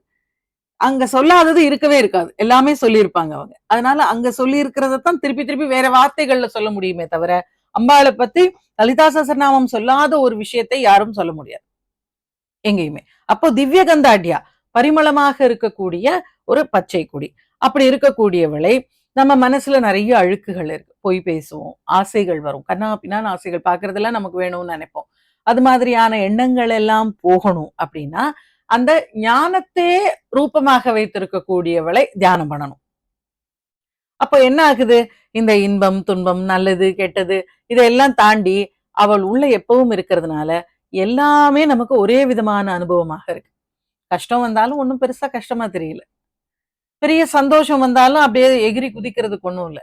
தேவி கொடுக்கறதுல இன்னைக்கு இப்படி கொடுத்துருக்கா, நாளைக்கு என்ன கொடுப்பாலோ அதை வாங்கிக்க போறோம். ஸோ அந்த நிலை வந்துட்டா நமக்கு எந்த கவலையுமே இல்லை, கவலை இல்லாத வாழ்க்கை கிடைக்குது. தனக்கு உவமை இல்லாதான் தாழ் சேர்ந்தார்கல்லார் மனக்கவலை மாற்றல் அரிதுன்னு ஒரு குறள் உண்டு.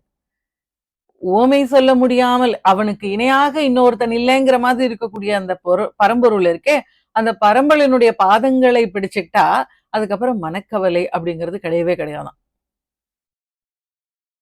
இவ்வளவு நாள்ல மனக்கவலை படுறது கொஞ்சமாவது உங்களுக்கு குறைஞ்சிருந்ததுன்னு வச்சுக்கோங்களேன், நீங்க நிஜமாவே ஏதோ காதுல வாங்கியிருக்கீங்க விஷயங்களை அப்படின்னு அர்த்தம்.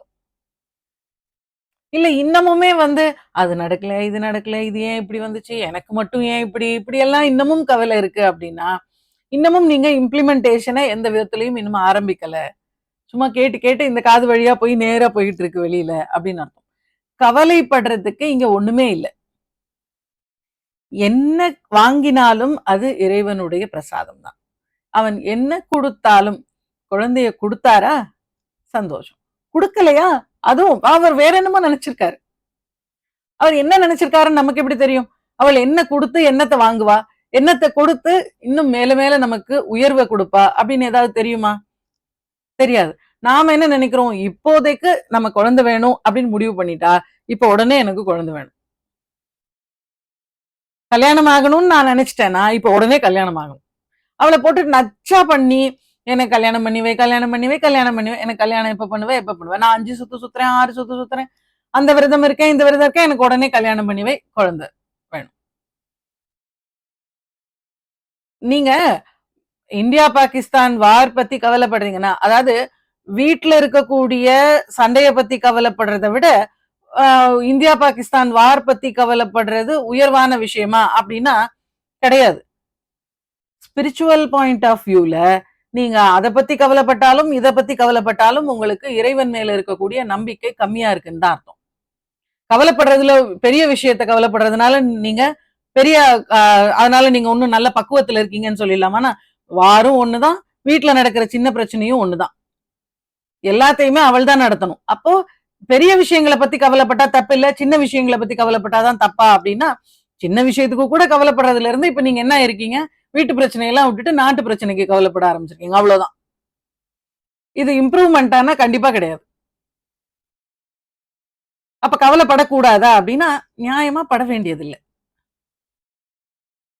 நீங்க கவலைப்பட்டு எதையுமே மாத்த முடியாது. உங்களால முடிஞ்சது என்னவோ ஒரு சின்ன மாற்றங்களை, இப்போ நீங்க ஹிந்துயிசத்துக்கு பெரிய த்ரெட் இருக்கு அப்படின்னு எல்லாரும் பேசுறாங்க, கொஞ்சம் கொஞ்சமா ஹிந்துயிசமே அழிஞ்சு போயிடும், இருக்கவே இருக்காது அப்படின்னு சொல்றாங்க.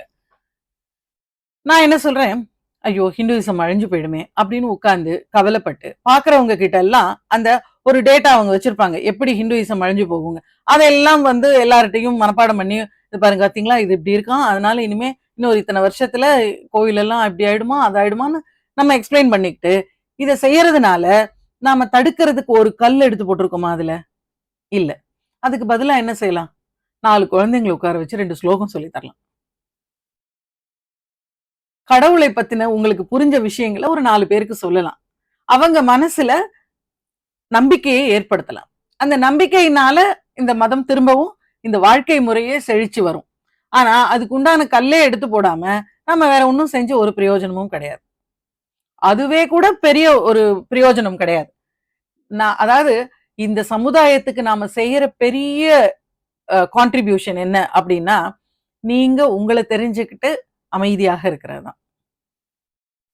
நம்மள மாதிரி 4 பேர் எக்ஸ்ட்ரீமா பிஹேவ் பண்றப்பதான் இந்த டோட்டல் சமுதாயத்தினுடைய பிஹேவியரே மாறுது. நாம ஒவ்வொருத்தங்களும் மாறுறது மட்டும்தான் அதுக்கு ஒரு சொல்யூஷனாக இருக்க முடியும். சரி, அங்க போக வேண்டாம். சுடரும் கலைமதி தோன்றும் அங்க இங்க அப்படி அந்த ரூபத்தை நம்ம தியானம் பண்ண ஆரம்பிச்சுட்டா கவலையே கிடையாது அப்படின்னு சொல்றாரு. தனக்கு உவமை இல்லாதான் தாழ் சேர்ந்தார்கல்லார் மனக்கவலை மாற்றல் அரிது. ஏமாப்போம் பிணியறியோம் பணிவோமல்லோம் இன்பமே என்னாலும் துன்பம் இல்லை. எப்போ இறைவனை மனசுல வச்சுக்கிட்டோம் அப்படின்னா எந்த கவலையும் கிடையாது. முன்னாடி நடந்ததை நினைச்சு நினைச்சு ரிக்ரெட் பண்றதும் கிடையாது. இனிமே என்ன நடக்குமோன்னு கவலைப்பட வேண்டியதும் கிடையாது. ரெண்டுமே கிடையாது. இந்த நிமிஷத்துல இறைவனுடைய ஞாபகத்துல நிம்மதியான வாழ்க்கை, அதுதான் ஆனந்தமாக இருக்கக்கூடிய வாழ்க்கை. சரி, இந்த தியானத்தினால என்ன பிரயோஜனம் கிடைக்கும்? நெஞ்சில் பதித்து அப்படின்னு சொல்றாரு. யார? அந்த பச்சை கொடியை. அந்த பச்சை கொடி எங்க இருக்கு? குன்று மேல சுத்தி இருக்கு. அந்த குன்று யாரு? சிவபெருமானினுடைய ஜடாமுடி. அந்த குன்றுக்கு மேல ஒரு பிறைச்சந்திரனை அணிஞ்சிருக்கார். அப்படி இருக்கக்கூடிய அந்த சிவனையும் சிவனோடு ஒன்றாக இணைந்து அவர் மேலேயே படர்ந்திருக்கக்கூடிய சக்தியையும் 2 பேரையும் சேர்ந்து சிவசக்தியாக அந்த ரூபத்தை தியானம் பண்றதுனால மனசுல பதிச்சு அப்படின்னா மனசுல வச்சு தியானம் பண்றது. அவளுக்கு தியானகம்யா அப்படின்னு லலிதா சஹஸ்ரநாமத்துல ஒரு நாமம் உண்டு. தியானகம்யா அப்படின்னா தியானத்தினால் அடையப்படக்கூடியவள்னு அர்த்தம். தியானத்தினால மட்டும்தான் அவளை போய் அடைய முடியும். தொடர்ந்து அவளை நினைச்சிட்டு இருக்கிறதன் மூலமா அவளாகவே ஆயிடலாம். அவளாகவே ஆனதுக்கு அப்புறம் அவளை போய் அடையிறதுன்னு ஒண்ணு கிடையாது. அவ வந்து நம்மளை அடைஞ்சிடுவா. அப்ப நாம அவளாவே மாறிடுவோம். அதுதான் அல்டிமேட்டா நமக்கு நடக்கிறது. அப்போ அதனாலதான் அவளுக்கு ஞானகம்யா அப்படின்னு பேரு. ஞானத்தினால் மட்டும்தான் அவளை அடைய முடியும். அப்ப அவளை மனசுக்குள்ள நிரப்பி வச்சோம்னா நமக்கு ஞானம் கிடைச்சிடுது இல்லையா? அப்போ பதித்து நெஞ்சில் இருந்தா என்ன ஆகுது? இடரும் தவிர்த்து எந்த துன்பங்களும் வர்றதில்லை. அவளை மனசுல பதிச்சு இருந்தா இடர்னா துன்பம், எந்த இடர்களும் எந்த துன்பமும் வர்றதில்லை. அப்படி கண்ணை மூடி சுத்தி இருக்கக்கூடிய எந்த கவலையுமே இல்லாம அவளை ஒரு கணம் இமைப்போது தியானத்துல இருந்தா. இமைப்போது அப்படின்னா ஒரு இமைக்கிற அளவு நேரம். இந்த சுத்தி இருக்கக்கூடிய கவலைகளை எல்லாம் தவிர்த்து அந்த பச்சை கொடி இருக்காள், பரிமள பச்சை கொடி, அவளை அப்படியே ஈஸ்வரனோட சேர்த்து மனசுக்குள்ள தியானம் பண்ணி ஒரு இமைப்போது இருந்தா போதுமா. ரொம்ப நேரம்லாம் உங்களை உட்கார சொல்ல. தியானத்துல உட்காரன்னு அப்படியே தூங்கி போயிடுவீங்க. அதனால அவருக்கு தெரியும் நீங்க தியானத்துல உட்கார்ந்தா தூங்கி போயிடுவீங்க. அதனால ஒரு இமைப்போது அந்த கான்சென்ட்ரேஷனோட ஒரே ஒரு கணம் இருந்தா அவங்களுக்கு என்னவா? பின்னும் எய்துவரோ குடரும் கொழுவும் குருதியும் தோயும் குரம்பையிலே. குரம்பைனா குடிசைன்னு அர்த்தம். ரொம்ப ஸ்ட்ராங்கா இல்லாம இந்த குச்சி மூங்கில எல்லாம் வச்சு கீத்தெல்லாம் போட்டு சும்மா கட்டி காத்தடிச்சா பறந்து போயிடும். அது மாதிரி இருக்கக்கூடிய ஒரு குடிசைக்கு குரம்பைன்னு பேரு.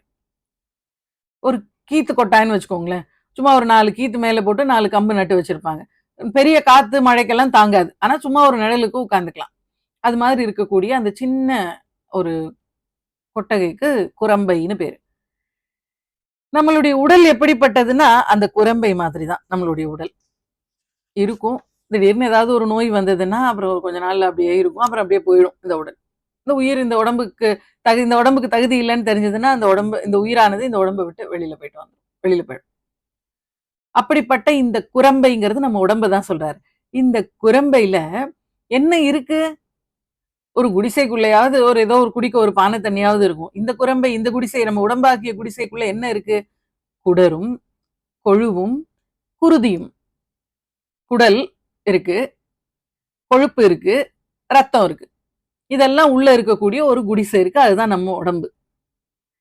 அப்போ அவளை மனசுல நினைச்சு ஒரு இமை பொழுதாவது அவளை தியானத்துல வச்சவங்க பின்னும் எய்துவரோ? அவங்க திரும்பவும் இந்த குரம்பைக்குள்ள, இந்த குடிசைக்குள்ள வருவாங்களா அப்படின்னு கேக்குறாரு. இதே மாதிரியான இன்னொரு குடிசை, நம்ம எல்லாரும் ஒவ்வொருத்தரும் ஒவ்வொரு குடிசை. இப்ப ஏன் இந்த இந்த என்னுடைய இந்த உடலை, இந்த குடிசையை விட்டுட்டு இந்த உயிர் போச்சுன்னா, இது வசதியா இருக்கக்கூடிய இன்னொரு குடிசையை எடுத்துக்குது. இவர் என்ன சொல்றாரு? இந்த இந்த இந்த குடிசையில இருக்கிறப்ப அவளை மனசுல வச்சு தியானம் பண்ணிட்டா இந்த உயிரானது இன்னொரு குடிசைக்கு புகுமா அப்படின்னு கேக்குறாரு. இன்னொரு உடல் எடுக்குமா? இன்னொரு பிறவி உண்டா? உண்டான்னு கேட்டா இல்லைன்னு அர்த்தம். இல்லைன்னு சொல்றாரு. பின்னும் எய்துவரோ அப்படின்னா திரும்ப போவாங்களா அப்படின்னா போக மாட்டாங்கன்னு அர்த்தம். எங்க போக மாட்டாங்க? திரும்பவும் இன்னொரு குரம்பைக்குள்ள போக மாட்டாங்க. இன்னொரு உடலை எடுக்க மாட்டாங்க. இன்னொரு உடலை எடுக்க மாட்டாங்கன்னா என்ன அர்த்தம்? பிறவி இல்லாத நிலையை, பரிபூர்ண ஆனந்த நிலையை அடைஞ்சிடுவாங்க. அதாவது அவளோடவே போய் கலந்துடுற நிலை எப்ப கிடைக்குது? ஒரே ஒரு கணம் இந்த ரூபத்தை மனசுல தியானம் பண்ணா, ஒரு கண தியானம். அப்பனா பாத்துக்கோங்க. ஆனா அந்த ஒரு கணம் எப்படி இருக்கணும்? வேற இடரும் தவிர்த்து, இந்த உலகத்துல இருக்கக்கூடிய மிச்சம் எந்த கவலையும் இருக்கக்கூடாது. அப்படி கண்ணை மூடி ஜபம் பண்ணணும்னு உட்கார்றப்பதான் அது என்ன மத்தியானத்துக்கு என்ன சமைக்கலாம், சாயங்காலம் என்ன செய்யலாம், இன்னைக்கு நம்ம அங்க போகணுமே, அந்த வேலை இருக்கே, இங்க போகணுமே, இது எல்லாமும் ஏன்னா ஏன் அப்ப கரெக்டா ஜபத்துக்கு உட்காரப்ப ஞாபகம் வருது தெரியுமா? அந்த ஜபத்தை தவிர வேற எந்த நேரத்திலயும் நாம அப்படி அமைதியா கண்ணை மூடி உட்கார்றது இல்லை. ஏதாவது பேசிட்டு இருக்கோம், ஏதாவது பண்ணிட்டு இருக்கோம். அதனால கண்ணை மூடி உட்கார்ந்த உடனே செய்ய வேண்டிய வேலையெல்லாம் ஞாபகத்துக்கு வருது. ஐயோ சும்மா உட்கார்ந்துட்டு இருக்கோமே, இந்த நேரத்துக்கு நம்ம அதை செஞ்சிருக்கலாமே, இது. ஆனா ஏஞ்சா செய்வோமானா செய்ய மாட்டோம். அந்த கண்ணை மூடி உட்கார்ந்துட்டு இருக்கிறப்போ பெண்டிங் இருக்கிற ஒர்க் எல்லாம் ஞாபகம் வருது. அதெல்லாம் இல்லாம இது எல்லாத்தையும் தூக்கி போட்டுட்டு அந்த ரூபத்தை மட்டும் நினைச்சு, அந்த அழகான ஒரு குன்று, அந்த குன்றின் மேல ஒரு சுடர்க்கூடிய ஒரு பிறைச்சந்திரன், அந்த அந்த குன்றின் மேல படர்ந்து அப்படியே அதுவாகவே ஒன்றி போய் இருக்கக்கூடிய ஒரு பச்சை கொடி, அது பக்கத்துல போய் நின்னா அற்புதமான ஒரு சுகந்தம், ஒரு வாசனை வருது. அந்த தேவியை மனசுக்குள்ள ஒரே ஒரு கணம் தியானம் பண்றவங்களுக்கு இனி பிறவியே கிடையாது. இமைப்போது இருப்பார், பின்னும் மெய்து வரும். இதுக்கு பின்னாடியும் பிறவிகள் வருமா அப்படின்னு கேட்கிறார். பின்னும் மெய்து வரும், குடரும் கொழுவும் குருதியும் தோயும் குரம்பையிலே. இந்த உடம்புல என்ன இருக்கு? வெறுமனே குடல் இருக்கு, உள்ளுக்குள்ள உறுப்புகள் இருக்கு, கொழுப்பு இருக்கு, ரத்தம் இருக்கு. இதுக்குள்ள அந்த உயிர் இருக்கே, அந்த உயிர் வெளியில போயிடுச்சுன்னா இதெல்லாம் கொஞ்ச நாள்ல யாருமே வச்சுக்க மாட்டாங்களாம். பெத்த குழந்தையா இருந்தாலும் அதுக்குள்ள இருக்கக்கூடிய அந்த உயிர் வெளியில போயிட்டா கட்டின மனைவி தொடர்றதுக்கு பயப்படுவாளாம் அந்த பிரேதத்தை. அத பிரேதம்னு சொல்றோம், சவம்னு சொல்றோம். அந்த உள்ள இருக்கக்கூடிய சிவம் வெளியேறினதுக்கு அப்புறம் அந்த சவம் இருக்கே, அத இத்தனை நாள் கொஞ்சின பொண்டாட்டி, ஐயோ உங்களை போல இருக்குமா, உங்களைதான் எனக்கு ரொம்ப பிடிக்கும்னு சொன்ன மனைவி அந்த பிரேதத்தை தொடர்றதுக்கு பயப்படுவாளாம். அப்போ இந்த உயிர் உள்ள இருக்கிற வரைக்கும் தான். அது வெறும் குரம்பை. இப்ப இந்த குடிசை இடிஞ்சு உள்ள இருக்கக்கூடிய உயிர் வெளியில போனதுக்கு அப்புறம் இது பாழடைந்த குடிசை மாதிரி இருக்கு. இதால பிரயோஜனம் கிடையாது. இன்னொரு உடம்பை எடுக்கணும்னா என்ன பண்ணணும்? திரும்பவும் இதே மாதிரி இன்ப துன்பங்களை அனுபவிக்கணும். அப்போ தேவியை தியானம் பண்ணவங்க ஒரு கணம் மனசு ஒன்றி தியானம் பண்ணிட்டா அவங்களுக்கு மீண்டும் பிறவி கிடையாது. பின்னும் எய்த மாட்டார்கள் அப்படிங்கிறத எய்துவரோ அப்படின்னு கேட்கிறாரு. போயிடுவாங்களா, போவாங்களா, அவங்களுக்கு திரும்ப பிறவி இருக்குமா என்ன அப்படின்னு கேட்கிறாரு.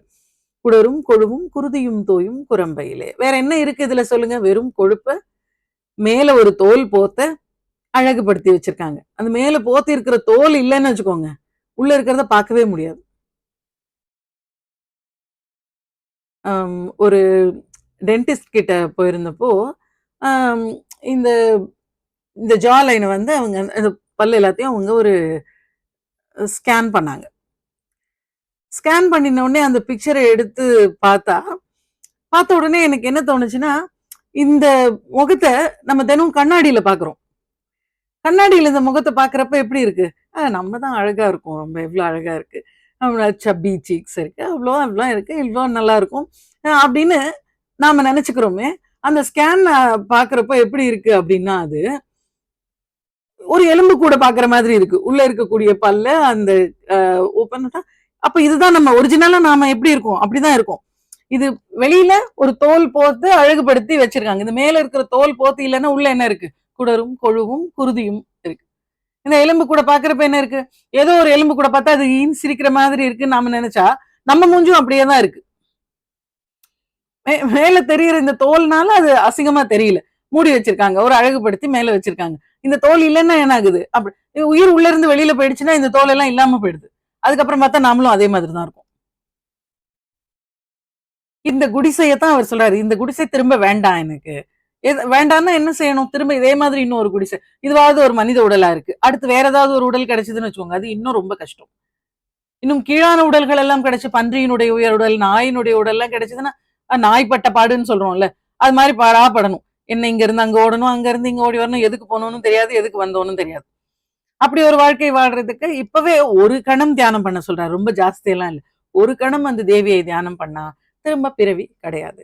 சுடரும் கலைமதி துன்றும் சடைமுடி குன்றில் ஒன்றி படரும் பரிமள பச்சை கொடியை பதித்து நெஞ்சில் இடரும் தவிர்த்து இமைப்போது இருப்பார் பின்னும் எய்துவரோ குடரும் கொழுவும் குருதியும் தோயும் குரம்பையிலே.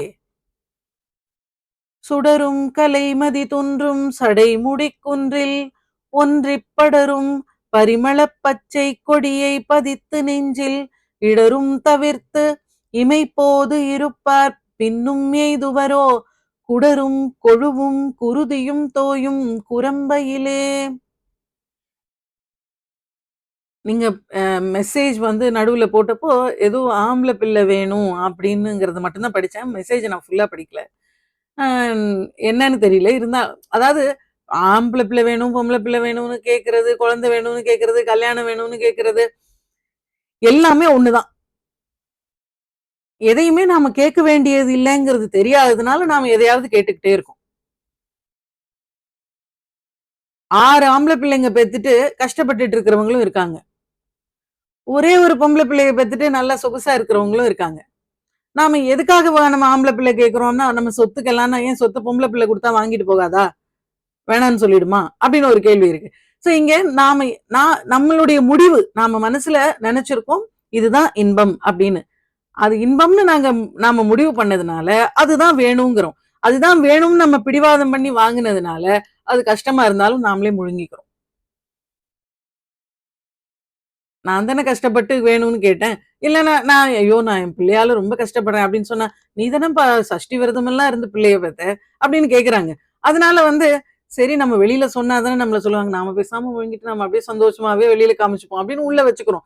இங்க எதனால இன்பம்ங்கிறது நாம முடிவு பண்ணிட்டு அது இன்பத்தை கொடுக்கலன்னு நம்ம போய் யாருக்கிட்டயுமே கேட்க முடியாது. தேவி கிட்ட போய் ஏன் எனக்கு கஷ்டத்தை கொடுத்த அப்படின்னா, நீ தானே கேட்ட கஷ்டமே தான் வேணும்னு. நீயே வேணும் வேணும்னு கேட்டா, நீ கேட்டா நான் குடுக்கறதுக்கு நான் எத்தனை தடவை மாட்டேன் மாட்டேன்னு சொல்ல முடியும்? ஒரு குழந்தையே இருக்கு, புரண்டு அழுது ஐஸ்கிரீமே தான் வேணும்னு. நான் எத்தனை தடவை மிரட்டி மிரட்டி முடியாதுன்னு சொல்ல முடியும்? சரி ஒரு தடவை வாங்கி தான் கொடுத்து தொலைப்போன்னு இருக்குல்ல. அது மாதிரி கொடுத்து இந்த சரி என்ன இதுதானே வேணும் உனக்கு வச்சுக்கோன்னு கொடுத்துட்றாங்க. அப்புறம் அதால கஷ்டம் வர்றப்ப உன்னாலதான் எனக்கு உனக்கு கண்ணே இல்லையா அப்படின்னா, எனக்கு கண்ணும் இருக்கு காதும் இருக்கு, அதனாலதான் நீ அழுதப்ப நீ கேட்ட உடனே நான் கொடுத்துட்டேன் அப்படின்னு அம்மா சொல்லுவாங்க. நம்ம கேட்கறதுக்கான அவசியமே இல்லை. அவளுக்கு நேரம் தெரியும், கொடுக்க வேண்டிய நேரத்துல அவ கொடுப்பா. ஆனா அதுக்காக நமஸ்காரமே பண்ணாம என்ன வேணா நடக்கட்டும்னு இருந்தா வினைப்படி என்ன இருக்கோ அதைத்தான் அனுபவிப்பீங்க. அவள் பாதங்களை பிடிச்சுக்கணும். உனக்கு என்ன தெரியும், உனக்கு தெரியும் எனக்கு என்ன வேணும்னு, எனக்கு எது சரியோ, எனக்கு எது இன்பமோ நீ அதை கொடு அப்படின்னு அவகிட்ட கேட்டா அதுல என்ன ஆயிடும்னா, அவள் என்ன கொடுத்தாலும் அதுக்கு நம்ம மனசு இன்பத்தையே அதுல இருந்து அனுபவிக்க ஆரம்பிச்சிடும். இது இறைவனுடைய பிரசாதம்னு தெரிஞ்சுட்டா புளியோதரை வந்தாலும் சந்தோஷம், சக்கரை பொங்கல் வந்தாலும் சந்தோஷம். பிரசாதத்தை எப்படி வாங்குறோமோ அப்படித்தான் அவள் நம்ம வாழ்க்கையில கொடுக்கக்கூடிய விஷயங்களையும் நம்ம வாங்கணும்.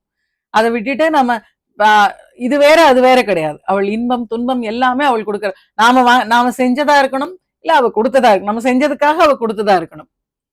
நமக்கு இதுதான் வேணும்னு நம்ம கேட்க வேண்டிய அவசியமே கிடையாது. நமக்கு கேட்க வேண்டிய ஒண்ணே ஒண்ணு, ஏதாவது கேட்கணும்னா ஒண்ணுதான் கேட்க சொல்றாங்க. என்னது? பிறவி இல்லாத நிலை. கேட்டா ஏதாவது கேட்கறதா இருந்தா அதை ஒண்ணு மட்டும் கேளுங்க அப்படின்னு தான் நமக்கு சொல்லி கொடுத்திருக்காங்க. இங்க இந்த பச்சை பரிமள பச்சை கொடி அப்படின்னு சொல்றப்போ லலிதா சஹஸ்ரநாமத்துல ஷியாமாபா அப்படின்னு ஒரு நாமம் உண்டு.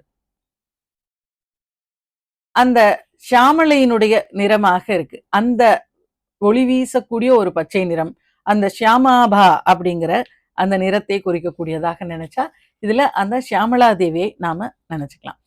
யார் நம்மளுடைய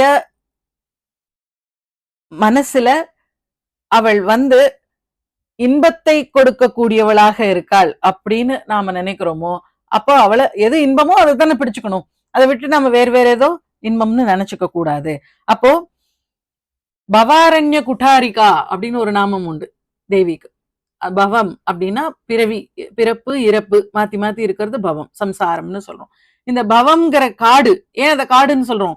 அது பாட்டுக்கு இஷ்டத்துக்கு அடுத்த பிறவி அடுத்த பிறவி அடுத்த பிறவி முளைச்சுக்கிட்டே இருக்கு. காட்டுல எப்படி கணக்கு எடுக்க முடியாதோ அது மாதிரி இந்த பிறவி பிறப்பு இறப்புங்கிறது ஒரு காடு மாதிரி இருக்கு. அதை வெட்டக்கூடிய கோடாரியாக தேவி இருக்கா அப்படின்னு அர்த்தம். பவாரண்ய குட்டாரிகா. பவம் அப்படிங்கிற அந்த காட்டை வெட்டி சாய்க்கக்கூடிய கோடாரியாக தேவி இருக்கிறாள். பவநாசினி, பவத்தை அழிக்கக்கூடியவளாக இருக்கிறாள். பவரோக அக்னி, பவங்கிற நோயை அழிக்கக்கூடிய அக்னியாக இருக்கிறாள். அப்போ பவம்னா என்ன? திருப்பி திருப்பி பிறவி இறப்பு பிறப்பு இறப்புன்னு இருக்கிறது. இங்க என்ன சொல்றாங்க? அவளை நினைச்சிட்டா திரும்பவும் இன்னொரு உடம்புக்குள்ள போகுமா இந்த உயிர்? அப்போ போகாதுன்னு அர்த்தம். அப்ப அதே தான் இந்த எல்லா நாமங்களும் லலிதா சஹஸ்ரநாமத்துல சொல்லுது. பவாரண்ய குட்டாரிகா, பவநாசினி, பவரோக அக்னி, இது எல்லாமே பவத்தை அழிக்கக்கூடியவள், இந்த சம்சாரத்தை இல்லாமல் செய்யக்கூடியவளாக தேவி இருக்கா. இன்னொரு பிறவி இல்லாம இருக்கணும்னா தேவியினுடைய பாதங்களை பிடிச்சுக்கணும். அதனாலதான் சொல்லுவாங்க, லலிதா சஹஸ்ரநாமம் காதுல விழுந்தாலோ அதனுடைய பொருள் தெரிஞ்சு அதை பாராயணம் பண்ண தெரிஞ்சிட்டாலோ அது நம்ம இருக்கு நம்ம காதுல விழுந்தாலே இது நமக்கு ஒருவேளை கடைசி பிறவியாக இருக்கலாம். ஸ்ரீவித்யா உபாசனையில் ஈடுபடுறவங்களுக்கு இதுதான் கடைசி பிறவியாக இருக்கும். இல்லைன்னா அப்படி ஒரு உபாசனை கைகூடாது. உள்ள போனா அதை முடிச்சு வெளியில வர முடியாது. உள்ள போய் முடிச்சும் வந்துட்டோம்னா கண்டிப்பா அது மோட்ச வித்யா. தேவியை பத்தி தெரிஞ்சுக்கிறதும் தேவியினுடைய மந்திரங்களை ஜபம் பண்றதும் அதுல ஈடுபடுறதும் மோட்ச வித்யா. அது எங்க கொண்டு போகும்? மோட்சத்துக்குத்தான் கொண்டு போகும். இன்னொரு பிறவி இருந்தா அவங்களுக்கு, அதாவது லலிதா சஹஸ்ரநாமம் எப்ப காதுல விழுதோ அதை சொல்லணுங்கிற எண்ணம் எப்ப ஏற்படுதோ அப்போ நமக்குள்ள அந்த விதையை போட்டுட்டா தேவி. பிறவி இல்லாத நிலையை அடையக்கூடியதுக்கான ஒரு விதையை நமக்குள்ள போட்டுட்டா. அந்த விதைய நாம பக்குவமாக வளர்த்து எடுத்து அதுல இருக்கக்கூடிய நாமங்களுக்கு தெரிஞ்சுக்கிட்டு அதுல என்ன மோட்ச வித்யான்னு ஆத்ம வித்யா ஸ்ரீவித்யா அப்படின்னு கொடுத்துருக்கே அது என்னன்னு தெரிஞ்சு அவளுடைய மந்திரங்கள்ல ஈடுபட்டு செஞ்சா இந்த பிறவியிலேயே முடிஞ்சிருது. இல்ல இப்ப போட்ட விதை மேபி அடுத்த பிறவியில பலன் கொடுக்கும்னா இப்ப லலிதா சஹஸ்ரநாமம் இந்த பாராயணத்தோட இங்க நின்றுடுவோம். மேல நாம ஜபமோ மந்திர ஜபத்துக்கோ போகாம அவளுடைய வித்யில ஈடுபடாம இருக்கும் அப்படின்னா நமக்கு அடுத்த பிரிவு ஒரு வேளை கடைசி. ஆனா அதுக்கான விதையை இங்கே போட்டுட்டா. லலிதா சஹஸ்ரநாமம் பாராயணம் பண்ண ஆரம்பிச்சுட்டா நமக்குள்ள தேவி அந்த விதையை போட்டுட்டா அப்படின்னு தான் அர்த்தம். அதுக்கப்புறம் மிச்சதெல்லாம் அவளுடைய விருப்பத்தை நாம என்ன பண்ணணும்? இந்த வழியை விட்டு மாறிடாம இருக்க நம்மளுடைய அறிவை உபயோகப்படுத்தணும். அதுதான் அதிகபட்சமாக நாம செய்ய முடியும். அதுக்கு மேல அவள் கொடுக்கிறது எப்படி கொடுக்குறாங்கிறது அவளுடைய விருப்பமாக தான் இருக்கும். இப்போ அப்படி ஒரு பிறவி இல்லாத நிலையை அடையணும்னா மரணம் எப்படி ஏற்படணும் அப்படின்னு ஒண்ணு இருக்கு. மரணம் எப்படி ஏற்பட்டா பிறவி இல்லாத நிலை கிடைக்கும் அப்படின்னு, அதுதான் அடுத்த பாடல். இந்த பாடலை உடல் மேல இருக்கக்கூடிய பற்று நீங்குவதற்காக இதை படிக்கணும். நம்ம உடம்பு மேல நமக்கு எப்பவுமே பற்று, நான் நினைக்கிறேன் உடம்பு மேல இருக்கிற பற்று போகணும்னா நம்மள அப்படியே ஒரு எக்ஸ்ரே எடுத்து கொடுத்தாங்கன்னா போதும்னு. ஐயோ இவ்வளவுதானா நம்ம அப்படின்னு தெரிஞ்சா இந்த உடம்பு மேல ஒரு பற்று போயிடும். இப்போ நாள் ஆக ஆக நம்ம உடல் மரணத்தை நோக்கி போய்கிட்டு இருக்கு அப்படின்னு தெரிஞ்சாலுமே ஒவ்வொரு ஸ்டேஜ்லயுமே அந்த உடம்பு மேல நமக்கு ஏதோ ஒரு தீராத ஒரு ஆசை இருந்துகிட்டே தான் இருக்கு. இந்த உடல் மேல இருக்கக்கூடிய பற்று நீங்கினால் மட்டும்தான், இந்த உடம்பு சும்மா ஒரு சட்டை அப்படின்னு தெரிஞ்சுக்கிட்டோம் அப்படின்னா மட்டும்தான் நமக்கு 3 சட்டை இருக்கலாம். நாம இந்த ஸ்தூலமாக போட்டிருக்கக்கூடிய இந்த உடல் ஒரு சட்டை அப்படின்னா இதுக்கு மேல சூக்ஷ்மமாக ஒரு சட்டையும் அதுக்கு மேல காரண சரீரம்னு ஒன்னும் 3 சட்டை போட்டிருக்கோமா. நமக்கு இந்த உடம்ப இந்த உயிர் விடுறப்ப கூட ஒரு சட்டை தான் கழட்டுது. இந்த உடலாகிய சட்டை மட்டும்தான், ஸ்தூல சரீரம் மட்டும்தான் போகுது. ஆனா அந்த உயிருக்கு இன்னும் 2 இருக்கு. காரண சரீரம் ஒண்ணு, சூக்ஷ்ம சரீரம் ஒண்ணு இருந்துகிட்டே இருக்கு. அந்த சரீரங்களையும் விடுறப்போதான் அது தேவியோட போய் கலக்கும். சோ இந்த சரீர சம்பந்தமே இல்லாம எப்ப போகுதோ இந்த உயிருக்கு அப்பதான் அதுக்கு மோட்சம் கிடைக்கும். அப்ப இந்த சட்டையை விடுறதுன்னா இப்பவே கூட உயிர் இது உடம்ப விட்டு போயிடுச்சுன்னா விடுதலையா அப்படின்னா விடுதலை கிடையாது. அது இன்னமும் ரெண்டு இருக்கு. அதனாலதான் நரகம் எல்லாம் சொல்றோம், சொர்க்கம் நரகம் எல்லாம் சொல்றோம். அதெல்லாம் எங்க இருந்து அனுபவிக்குது? சூக்ஷ்ம சரீரத்தில இருந்து இந்த உயிரானது அனுபவிக்குது. இந்த 3 சட்டையும் கழட்டி போட்டுட்டா தேவியோட போய் கலந்துடுது. அப்போ அந்த மரணம் எப்படி ஏற்படும் அப்படிங்கிறத நமக்கு அடுத்த பாடல்ல சொல்றார். இப்போ நேரம் ஆயிட்டதுனால நம்ம அடுத்த பகுதியில அந்த பாடலை பார்க்கலாம். சுடரும் கலை மதி தொன்றும் சடைமுடி குன்றில் ஒன்றிப்படரும் பரிமளப் பச்சை கொடியை பதித்து நெஞ்சில் இடரும் தவிர்த்து இமைப்போது இருப்பார் பின்னும் எய்துவரோ குடரும் கொழுவும் குருதியும் தோயும் குரம்பையிலே. ஸ்ரீமாத்ரே நமக. சிவாய திருச்சிற்றம்பலம்.